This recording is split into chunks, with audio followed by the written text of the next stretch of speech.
আমি মরম না, আমি মরে গেলে তোমাকে খেয়াল কে রাখবো না মায়া?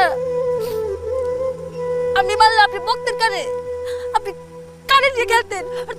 স্বামী, তুমি ডাক্তারকে কি বলো, চুপিয়ার এখনো অনেক বুদ্ধি কারণ বাকি।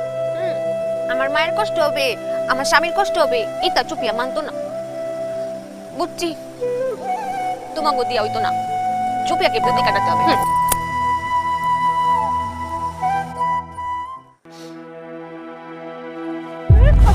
সুফিয়া, সুফিয়া, একটু চেয়ার থেকে নামো না। নাইমা সাত বন্ধুর লোক একটু হাঁটো, একটু কথা কও। আমি মনে হয় আর হাঁটতে পারতাম না স্বামী। আম্মা, আমার সুফিয়া তোর আগের মতো নাই গো আম্মা।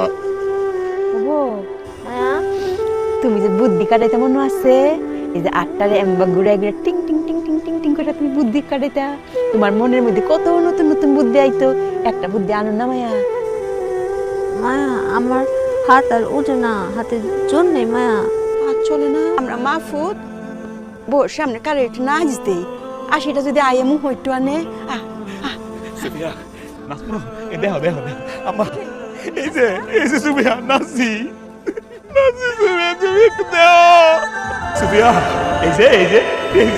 এই যে নাচতাছি, বুদ্ধি কাটাইতেছি, একটু